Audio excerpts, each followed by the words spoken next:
청년 기본소득은 하는 겁니까, 안 하는 겁니까? 그것도 마찬가지입니다. 근데 기본소득의 범주에서 아동, 노인, 청년 여러 다양한 형태에 대해서 정책적으로 좀 가다듬고 있다고 말씀드립니다. 기본소득 청년들이 좋아하지 않습니다. 왜냐하면 그 돈이 미래의 세금이고 미래의 연금이거든요. 아마 안 하실 것처럼 얘기를 하는 걸로 들립니다마는 좋습니다. 공약을 발표하셨잖아요. 100만억 기본주택 짓겠다면서요. 저도 거기 들어가 좀 살아보게. 얼마짜리 집을 짓는 겁니까? 어디에다가? 저 지금 마포역 1번 출구에 사는데 마포역 1번 출구 옆에도 짓습니까? 제가 좀 들어가고 싶어가지고요. 그렇게 구체적인 계획을 얘기하면 그쪽 값이 오르지 않겠습니까? 네. 아니, 지역과 원가도 없이 집을 짓는다고요? 우리가 모르는 비밀 빵카로 지을 겁니까? 대선 공약이라고 하는 건 총량적인 방향을 정하는 거고 정부가 수립되고 난 다음에 구체적인 계획을 지금 하고 이재명 후보의 실행에 나가는 것이지. 이재명 후보의 지금 기본주택은 이재명 후보의 머릿속에 어디다 몇 채 짓겠다고 하는 걸 얼마 짓겠냐고 하는 것을 요구하는 것은 그렇게 하면 윤석열 우리 국민이 후보는 알 권리가 있어요. 그러면 윤석열 후보는 그거에 대해서 똑같은 비슷한 주택 공급에 대한 약속을 하셨는데 어디다 지을 건지 말씀하셨나요? 다 있습니다. 얼마짜리인지? 창동 차량 기지. 그리고 규제를 풀어가지고 지금 철도 지하화해서 그 지상에다 짓고요. 그리고 지금 3기 신도시 여기에다가 GTX 넣어가지고 30분 출퇴근 거리 보장하면서 거기 비어있는 땅에다 지을 겁니다. 지도까지 다 그려놨습니다.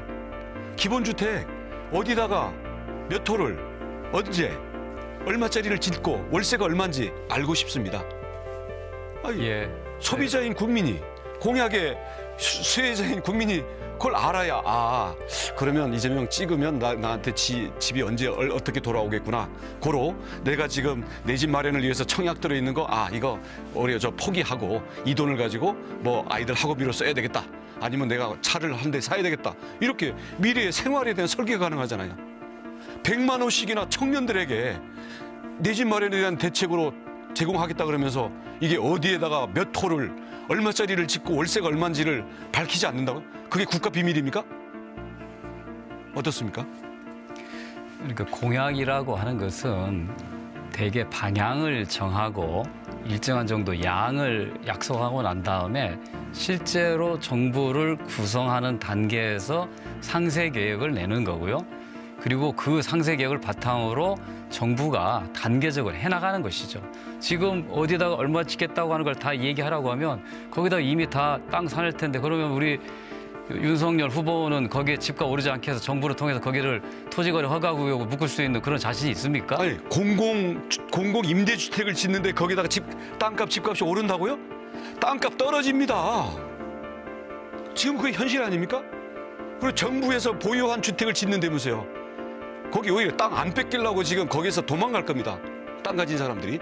물론 그 땅을 지금 뭐 공공 수용권을 발동하실 것처럼 말씀을 하시는데 아니면 뭐 지금 재개발 재건축할 때다가 거기다가 의무적으로 몇 호씩 내놔라 이렇게 강제할 겁니까? 만약에 저보고 기본주택 공약을 설계하라 그랬으면 그런 거 다 계산해서 해보고는 이거 되겠다 안 되겠다 판단을 해서 얘기를 하더라도 할 겁니다. 기본주택 이것도 안 할 것 같네요. 지금 말씀하시는 거 보니까. 자, 그러면 기본 대출 묻겠습니다. 은행들이 대출해 주는 겁니까? 시중은행들이? 예, 은행을 통해서 하고 국가가 보증하는 것입니다. 국가가 보증하고. 자, 은행들한테 강제 할당할 겁니까? 자, 우리 BIS 비율 맞춰야 되고 대출 건전성 때문에 못하겠다. 하더라도 정부에서 요구하는 그 양만큼 못하겠다. 그리고 우리는 경영 상태가 안 좋으니까 우리한테는 청년.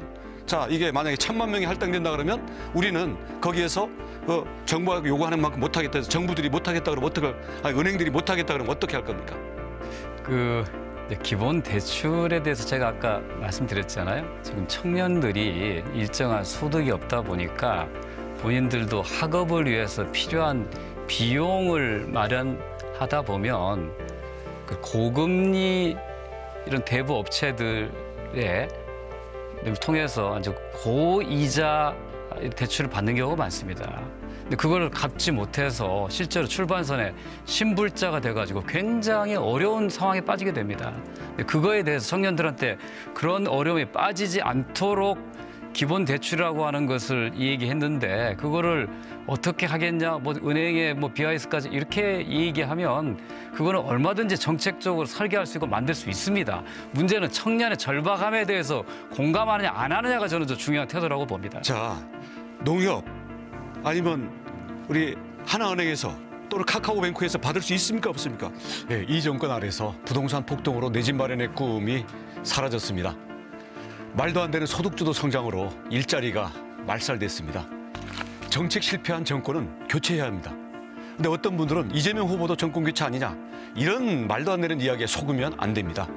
이재명 후보는요 지금 말도 안 되는 기본소득 시리즈로 경선은 통과했는지 모르겠지만 앞으로 정권을 잡게 되면 소득주도 성장 매운맛 그리고 더 강압적이고 더 부작용이 큰 엉터리 약장수 말바꾸기 국가가 될 것입니다.